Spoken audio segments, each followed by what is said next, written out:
오늘 우리에게 주시는 하나님의 말씀은 누가복음 2장 1절에서 7절입니다. 누가복음 2장 1절에서 7절입니다. 주보에 나와 있습니다.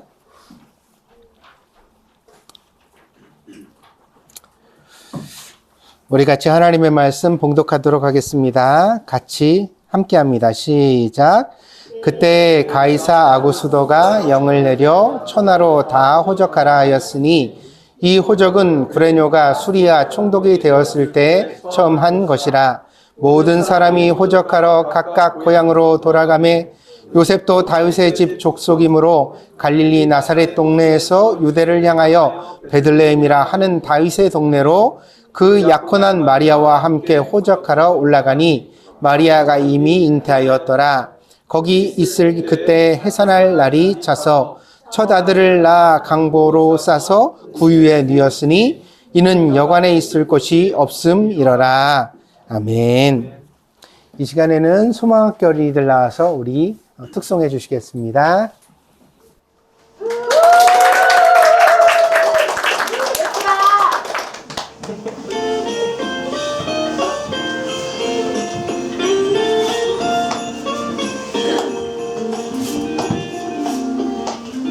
그 얘기 들어봤니? 우리 위해 구주가 나셨대.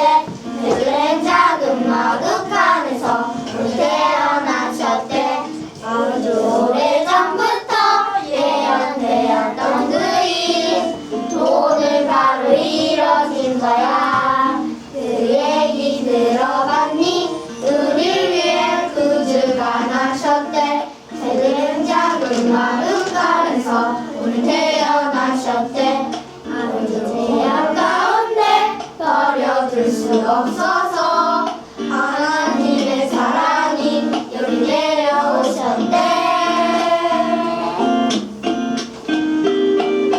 하늘에는 영광이요, 땅에는 평화로다. 모든 사람 기뻐할 그 기쁨의 소식, 그 얘기 들어봤니?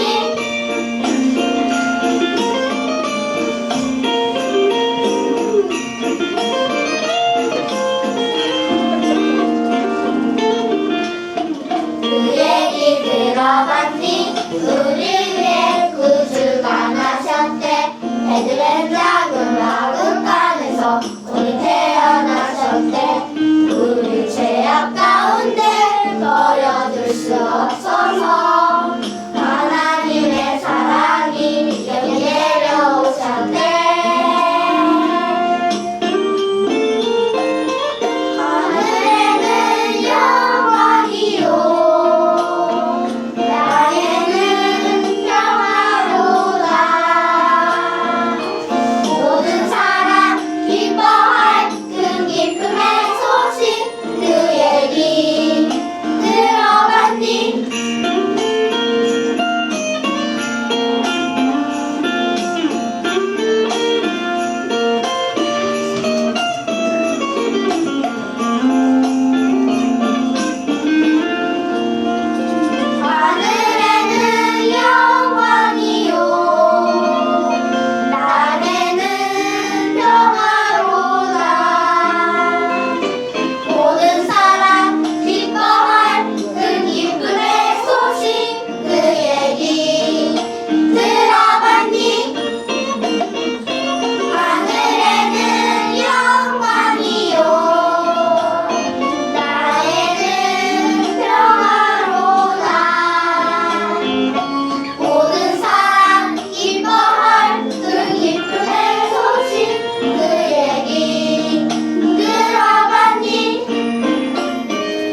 목사님이 교회 도착해가지고 연습하는 걸 보고 오늘은 망했다.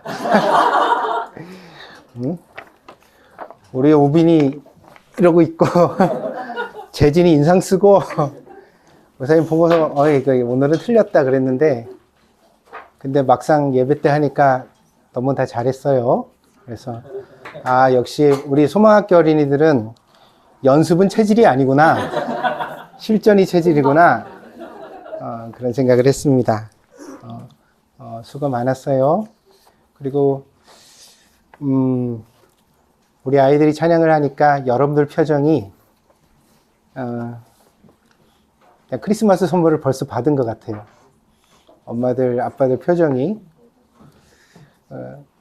그걸 보면서 저는 무슨 생각을 했냐면 내 새끼가 이렇게 귀한데 하나님은 하나님의 독생자 외아들을 우리를 위하여 가장 비참한 자리에 내어주셨구나. 그 하나님의 사랑이 그냥 우리가 글로 말로만 생각할 것이 아니라 우리 자녀들을 보면서 우리가 다시 생각해야 될 것이 아닌가. 그래서 우리 그리스도인들은 더 사랑에 빚진 자로서 하나님의 그 사랑을 어떻게 갚을지 고민하며 살아야 되겠다. 그런 생각을 했습니다. 이제 곧 성탄절입니다. 메리 크리스마스! 목사님 지난주도 독도 특강 때문에 어린이 설교를 해가지고 이번 주도 또 어린이 설교를 하면 그럼 어른들은 설교가 없잖아요, 매주. 사실 목사님 생각할 때 여러분은 설교 별로 안 들어도 되거든요. 어른들이 설교를 좀 듣고 고쳐야 그래야 될 텐데. 그래서 이번 주 목사님이 어떻게 할까 고민을 하다가 어린이 설교에 맞는 시간에 어른 설교를 하자 이랬어요. 그래서 시간은 줄고 내용은 조금 어려울 수 있어요. 그렇지만 여러분도 들을 만한 설교를 하려고 노력했으니까 여러분이 같이 생각해 줬으면 합니다. 오늘 설교는요, 이 성탄절은 원래 하늘에는 영광, 땅에는 평화거든요. 여러분 한번 따라해 봅시다. 하늘에는 영광, 땅에는 평화. 이게 성탄절의 뭐라 그럴까요? 이거 구호라고 그럴까요? 그렇게 말할 수 있는 그런 성경 구절이에요. 그래서 이것을 목사님이 몇 주 동안 묵상을 하다가 평화에 대해서 설교를 해야 되겠다 그렇게 마음을 먹었어요. 그래서 오늘은 이 땅의 평화, 3가지 평화에 대해서 여러분에게 말씀을 드리려고 합니다. 매사에 사람이 열심히 살아가는 것은 참 좋은 일입니다. 그러나 가끔은 아주 열심히 노력해도 그렇게 좋은 결과가 나오지 않을 때가 있어요. 이를테면 아침에 일찍 일어나서 운동 연습을 했는데 경기에는 질 수도 있고요. 시험 공부를 제법 열심히 했는데 성적이 오르기는커녕 떨어질 수도 있어요. 그래도 열심히 노력이라도 했으면 자기 마음은 떳떳합니다. 하지만 때로는요, 별로 노력도 하기 싫을 때가 있습니다. 그냥 이유는 없어요. 그냥 싫어요. 그럼 뭘 다른 걸 하냐? 아니요. 그냥 넋놓고 있고 싶고 아무것도 안 하고 싶고 그냥 마음속에서 그냥 내려놓고 싶은 그런 때도 가끔은 있습니다. 근데 그렇게 열심히 노력도 하지 않았는데 결과까지 나쁘면 그것을 받아들이는 게 무척 힘이 들어집니다. 왜냐하면 노력을 안 해서 결과가 나빠지면 자신감도 떨어지고 마음도 불안해지고 무엇보다도 자기 자신을 자꾸만 스스로 자책이라고 어려운 말로 말하는데 자꾸만 자기를 나무라고 비난하게 되기 때문이에요. 겉봐, 너 그렇게 하더니 그럴 줄 알았어. 이 꼴 봐라, 아이 멍청이, 바보. 자기가 자신에게 그런 말을 자꾸만 마음속으로 하게 됩니다. 다른 사람이 나를 미워하면 어떻게든 화해하거나 혹은 이별해서 안 볼 수도 있습니다. 자꾸 미워하는 사람이랑 뭐하러 친구가 되겠어요? 그러면 그냥 서로 이제 안 보도록 서로 그냥 헤어지면 돼요. 아니면 그 사람이 꼭 정말 나한테 중요한 사람이라면 가서 잘 얘기를 해서 화해할 수도 있어요.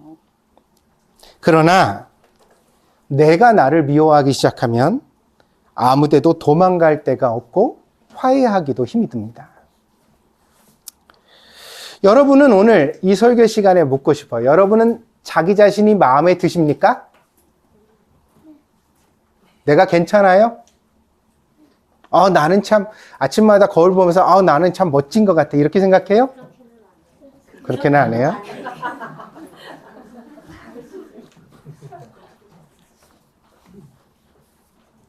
그래도 생각할 때 그런 건 있잖아요. 그래도 난 착한 것 같아. 나는 참 열심히 사는 것 같아. 나는 정직한 것 같아. 그래도 나는 참 마음이 따뜻한 사람인 것 같아. 이런 마음이 있으면 우리가 참 힘이 나서 살아갈 수 있단 말이에요. 근데 자꾸만 어떤 면에든지 자기가 자꾸 마음에 안 들기 시작해요. 오늘도 또 늦게 일어났네. 진짜 안 이러려고 그랬는데.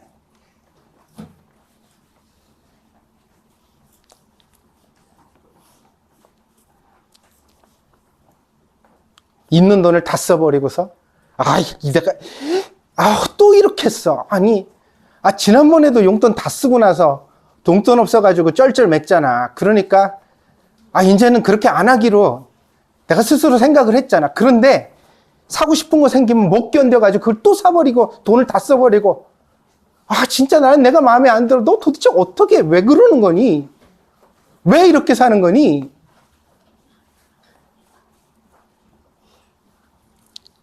평소에 자기 마음을 잘 살피라고 말씀을 드리고 싶습니다. 내가 나를 한심하게 보거나 어리석다고 비난을 하거나 나를 믿을 수 없다고 생각하거나 자기 자신에 대하여 의심하는 마음이 생기기 전에 차라리 조금 하기 싫더라도 힘을 내서 일찍 일어나고 열심히 노력하는 게 훨씬 더 좋은 길이라고 말씀드리고 싶습니다. 남에게 보여주려고 다른 사람에게 인정받으려고 그렇게 살라는 게 아닙니다. 자기 스스로 떳떳할 수 있도록 자기 스스로 자랑스러울 수 있도록 그렇게 살아가라는 것입니다. 내가 좋아하고 자랑스러울 수 있는 나를 만들어 가십시오. 그런 말을 하고 그런 행동을 하고 그런 노력을 해 가십시오. 스스로 나 참 괜찮은 사람인데 그렇게 말해줄 수 있도록 하십시오. 그래서 스스로 자기를 마음에 들어 할 수 있는 사람이 됐을 때 이게 오늘 말씀드리려는 첫 번째 평화예요. 그게 뭐냐면 나 자신과의 평화. 내가 나를 불편해하지 않는 평화. 이런 사람은요, 가만히 혼자 둬도 굉장히 즐겁고 행복해요. 아무것도 필요 없어요. 친구가 없어도 되고요, 오락기가 없어도 돼요.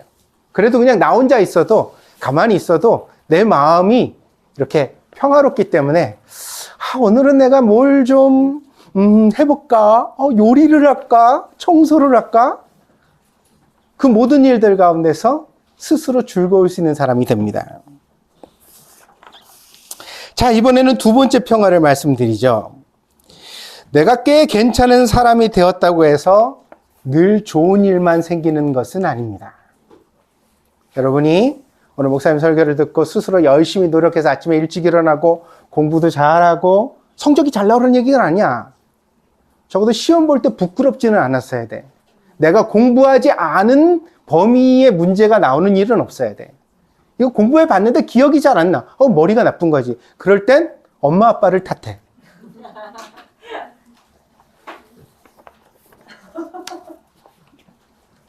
여러분 탓이 아니야. 엄마 아빠가 그렇게 낳은 거야. 근데 문제는 뭐냐면 시험 범위도 다 공부하지도 못한 채 시험을 보니까 완전히 모르는 게 나온다는 거야. 그럼 부끄럽죠. 내가 이거 했어야 되는데 안 했잖아. 열심히 살았어요. 아침에도 일찍 일어나고 책상도 정리하고 동생한테 친절하게 말하고 그리고 나서 여러분들이 그렇게 친절하게 살았어요. 그럼 복을 받을까요? 안 받을까요? 복을 받아요. 그러나 그렇다고 해서 늘 좋은 일만 생기는 것은 아니에요. 좋은 사람도 친구와 싸울 수 있습니다. 좋은 사람에게도 사고가 일어납니다. 좋은 사람도 실수할 때가 있습니다. 좋은 사람도 어려움을 겪습니다. 오늘 성경에는 요셉이라는 사람이 나옵니다. 오늘 5절에 보니까 약혼이라는 말이 등장하는데 보통 유대인 남자는 10대 후반이나 20대 중반쯤에 약혼을 했어요. 그러니까 그 사이에 아마 요셉의 나이도 들어있겠죠. 그러면 지금 요셉의 나이는 한 20살쯤 됐다고 생각하면 맞을 것 같아요. 근데 요셉은 참 좋은 사람이었어요. 이렇게 좋은 사람이었기 때문에 나사렛이라는 동네에서 열심히 자기 일을 하다가 그만 한 아가씨를 만나 사랑하게 되었어요. 그녀의 이름은 마리아. 마리아란 말이야. 너무 좋았어요. 여러분, 세상에 사랑하는 일보다 사람을 행복하게 하는 일은 없어요.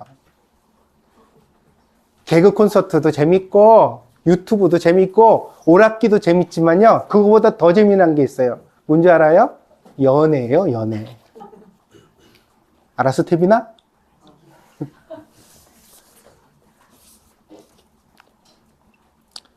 스무 살 무렵에 요셉이 마리아를 만나 둘이 연애하게 되었을 때 얼마나 행복했을까요? 마음이 떨렸을까요? 날마다 밤에 얼마나 달콤한 꿈을 꾸었을까요? 서로 손만 잡아도 가슴이 덜컹덜컹. 그런데 그런 요셉에게 아주 이상한 일이 생깁니다. 마리아가 아기를 가진 거예요. 점점 배가 불러오는 마리아를 보면서 요셉은 아주 큰 혼란에 빠지게 됩니다. 마태복음 1장 19절에 보니까 그의 남편 요셉은 의로운 사람이라 마리아가 임신한 것을 드러내지 아니하고 가만히 끊고자 하여. 목사님, 이 성경을 읽을 때 마음이 너무 아파요. 사랑하는데 이별해야 하는. 너무너무 좋은데 마리아를 포기해야만 되는 상황. 그런데 그런 요셉의 고통을 덜어준 것은 천사였습니다. 천사가 요셉의 꿈에 나타나서 마리아가 성령으로 잉태하였으니까 두려워할 필요가 없다. 하나님을 위해 예수님을 낳게 될 것이다. 그러니 그녀를 데려와도 된다라고 말씀해 주셨습니다. 그래서 요셉은 마리아와 헤어지지 않고 결혼하기로 결심합니다. 그게 약혼이라는 말의 의미예요. 그런데 이번에는 로마의 황제 아우구스도가 갑자기 호정령을 내립니다. 모든 사람이 자기 고향으로 돌아가서 신고하라는 명령이었습니다. 이미 마리아는 출산할 날이 차서 여행을 할 수 없는 몸이었습니다. 그렇지만 황제의 명령을 어기면 벌을 받게 되기 때문에 요셉은 무리하여 만삭이 마리아를 데리고 베들레헴까지 여행을 떠나게 됩니다. 그런데 그 여행이 순탄했을까요? 아니요. 오늘 우리가 읽은 성경은 뭐라고 말하냐면 여관에 있을 곳이 없대요. 빈 방 하나 나오는 행운이 없었다는 거예요. 모든 일이 원하는 대로 안 풀렸어요. 하나도 자기 뜻대로 안 됐다고요.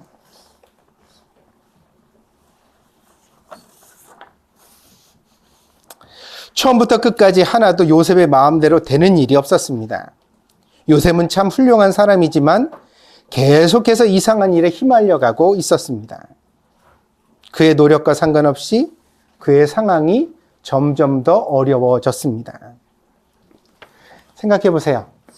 사랑하는 아내가 아기를 출산했는데 여간에 방을 못 구해서 말구 위에 들어갔다가 구유통 위에다가 집을 깔고 자기 겉옷을 벗어서 거기에다 아기를 이렇게 놨다.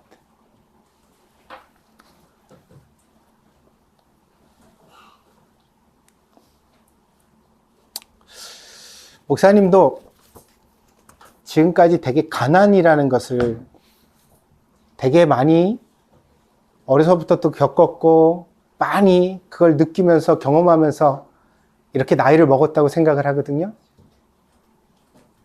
근데 목사님은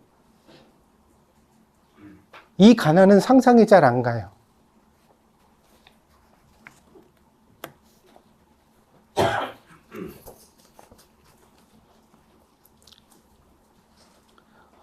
어떻게 하나님은 이렇게까지 가난하시게 만들까? 작은 친절과 작은 행운만 있어도 이런 고통은 피할 수도 있었을 텐데. 하지만 그럼에도 불구하고 요셉은 불행한 사람은 아니었습니다.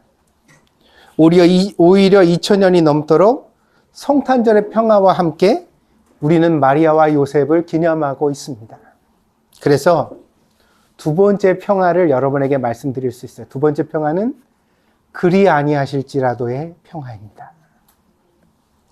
내 뜻대로 되지 않을 때, 내 마음대로 풀리지 않을 때, 내 계획과 다른 자리로 가게 되었을 때, 거기서도 우리는 낙심할 필요가 없다는 것입니다. 왜요? 하나님이 우리와 함께 하시니까. 괜찮습니다. 이 일이 더 나을 수도 있습니다. 여러분 상상해 보세요. 성탄절이 되면 큰 교회에서는 이 앞에다가 마구간을 꾸며놓거든요. 우리 교회도 내년에는 좀 많아져가지고 여기다 마구간을 하나 꾸며놓고 기념 촬영을 할 수 있을 정도가 되면 좋을 것 같아요. 좋을 것 같아요? 안 좋을 것 같아요? 조명도 하나 달고 집도 갖다가 이렇게 깔고 예수님 아기 인형도 이렇게 해서 우리가 여기서 같이 예수님이랑 같이 사진 찍을 수 있는 마구간이 있으면 얼마나 좋을까 생각을 해봐요. 그런데 여러분 상상해 보세요. 그 자리가 고급 호텔방이라면 많은 사람들이 막 이렇게 도열에 서가지고 경배하는 자리라면 그렇게 감동스럽지 않을 거예요. 그런데 들판에서 흔히 구할 수 있는 지푸라기와 양과 소와 어린아기와 예수님, 아무리 가난해도 누구라도 만들 수 있는 그 자리. 그래서 오히려 뜻대로 되지 않았지만 더 좋은 장면을 하나님께서 만들어 주셨다. 호적하러 갔는데 선지자의 예언에 나왔던 베들레헴이고 거기서 예수님을 낳고 동방 박사들과 목자들의 방문을 받고 천사들의 찬양 소리를 듣게 될지 누가 알았겠습니까? 그러니 여러분 뜻대로 되지 않을 때도 절대로 절망하지 말기를 바랍니다. 믿습니까? 나는 왜 이렇게 재수가 없지? 하나님이 나를 사랑하지 않으시나? 그럴 필요가 없어요. 여러분이 세상에 태어나서 생명을 가지고 살아가는 모든 순간이 하나님의 선물이고 축복인 줄 믿습니다. 그러니 그 안에서 뜻을 세우고 씩씩하게 살아가면 모든 날들을 아름답게 해주실 줄 믿습니다. 오늘의 본문은 또한 하나님이 어떻게 일하시는지를 우리에게 생각하게 합니다. 요셉과 마리아는 베들레헴에 갈 필요가 없었습니다. 사실은 요셉과 마리아는 베들레헴을 잘 알지도 못했어요.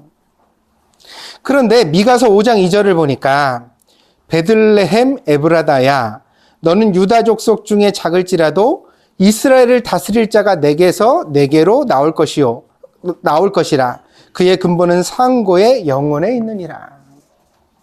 예수님의 고향이 베들레헴이 돼야 된다고 미가 선지자가 예언을 했어요. 그럼 미가 선지자는 언제 사람일까요? 예수님보다 700년 전의 사람이에요. 이사야, 아모스, 호세아와 같은 시대의 선지자입니다. 그런데 700년 전에 예언된 바를 이루시기 위하여 하나님이 쓰신 방법이 뭐냐가 중요해요. 그게 뭐예요? 천사가 나타나서 베들레헴으로 가라 그러신 게 아니에요.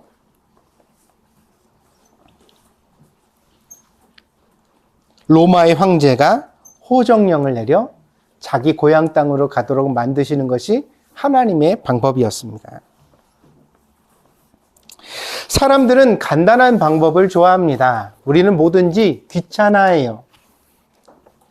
귀찮은 사람들만 아멘?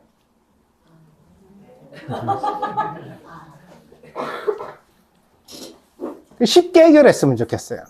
그래서 이 쉽게 해결이 안 되고 뭔가 일이 꼬여서 2번, 3번 마음을 쓰게 될 때 짜증이 나요. 화가 나고. 그게 우리가 선호하는 방식이에요. 그러나 하나님은 하나님만 하실 수 있는 방법을 선호하십니다. 이건 아무도 못해. 하나님만 이렇게 하실 수 있어. 그게 뭐죠? 바다에 길을 내시고 하늘에서 떡이 떨어지게 하시고 태풍 위를 걸어가시고 죽은 자를 산자처럼 불러내십니다.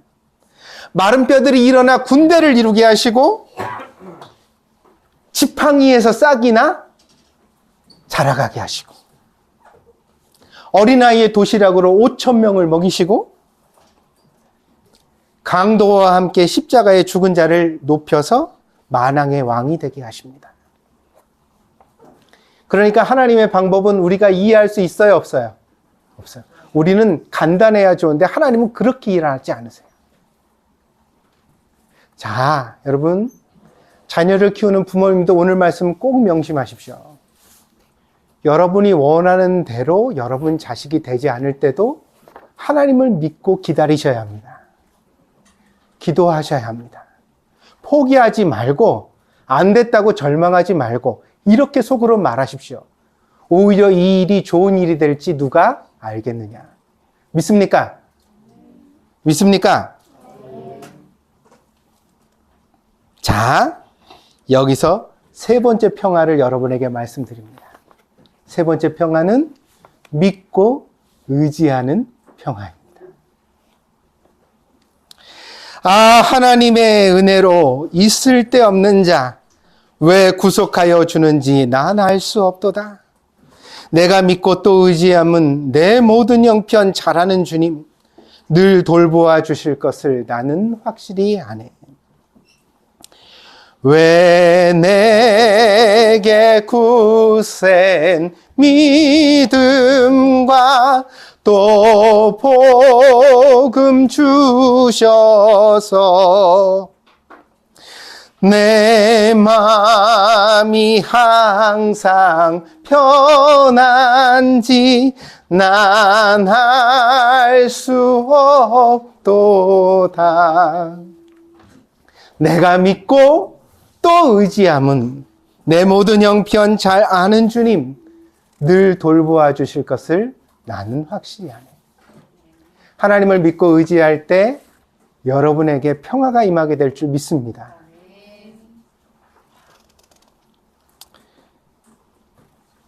처음에 말한 바와 같이 잘 사는 방식 중에 열심히 사는 것보다 나은 다른 방법이 없습니다. 어떻게 해야 잘 살 수 있어요? 열심히 살아야 합니다. 다른 방법이 없어요. 게으르고 미루고 남 탓하고 핑계대고 살아서 잘 살 수 있는 방법은 없어요. 잘 사는 유일한 방법은 열심히 사는 거예요. 믿습니까? 목사님 설교 들으면 그런 마음이 들어요. 싫은데요? 난 열심히 사는 거 너무 싫은데요? 근데 열심히 안 살면 그 대가를 치르게 돼. 열심히 안 사는 사람을 인정해주는 세상이 아니야. 열심히 안 사는 사람을 사랑하지도 않아. 열심히 안 살면 누군가한테 폐해를 끼치게 돼.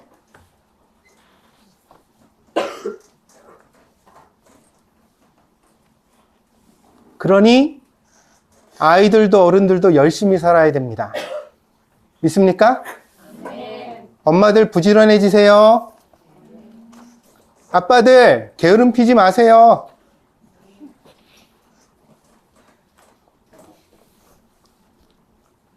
우리 어린이들 자기 나이만큼 부지런해지세요. 우리 민정이는 조금 게을러도 돼. 괜찮아. 우리 연슬이도 조금 게으름 피워도 돼. 근데 이제 연휴쯤 되면 연슬이보다는 부지런해야지, 그치? 예. 일찍 일어나고 준비물 챙기고. 태빈아, 너 무겁다. 이제 진짜 많이 본격적으로 부지런해야 될 나이에 접어들었거든. 지금 부지런하지 않으면 네가 큰 대가를 치르거든.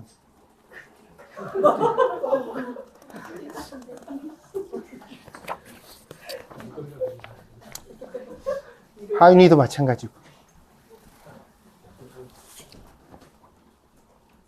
그러나 열심히 산다고 다 뜻대로 되는 것은 아닙니다. 그럴 때 우리는 기억해야 합니다.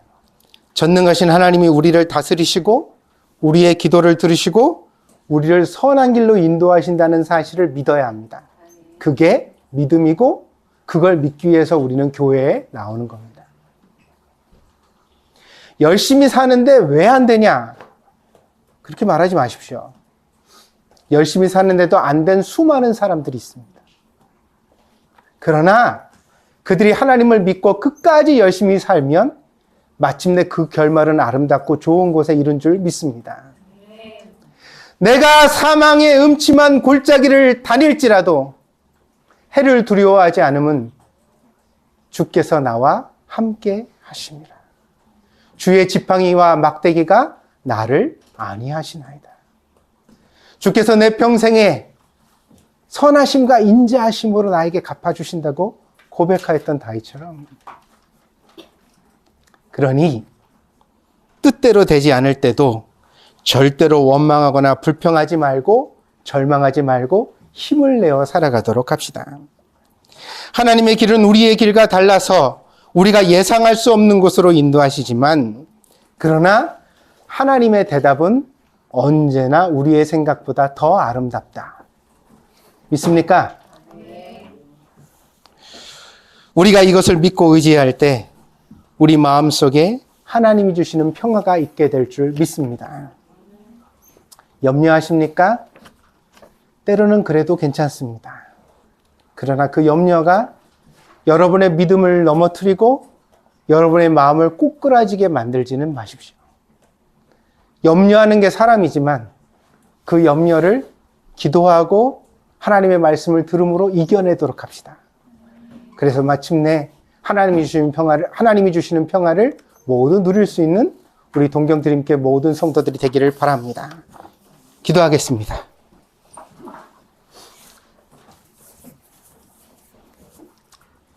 요셉에게 호적하러 가라는 소식이 왔을 때 얼마나 귀찮고 짜증이 났을까요? 얼마나 마음속에 이 일이 싫었을까요? 그러나 호적하러 갔는데 그곳에서 하나님은 놀라운 선물을, 은혜를 준비하고 계셨는 줄 믿습니다. 우리의 뜻대로 되지 않을 때, 그때 하나님을 믿을 수 있는 믿음이 우리에게 있게 하여 주시옵소서. 내 계획대로 되지 않을 때, 그때에도 열심히 최선을 다하여 성실하게 살아가게 하시고, 내가 이렇게 하나님을 믿고 살아가면 마침내 하나님이 나를 푸른 초장 맑은 시냇물가로 인도하실 것이라는 그 믿음을 우리 안에 가지게 하여 주시옵소서. 주님, 우리 동경드림교회 어린아이들을 하나님께서 부지런하고 지혜롭게 하여 주시옵소서. 우리 동경드림교회 모든 어른들을 하나님께서 믿음으로 굳세게 하여 주시옵소서. 그리하여서 하나님의 평화를 늘 누리며 살아가는 복된 성도들이 되게 하여 주시옵소서. 감사드리며 예수님의 이름으로 기도하였습니다. 아멘.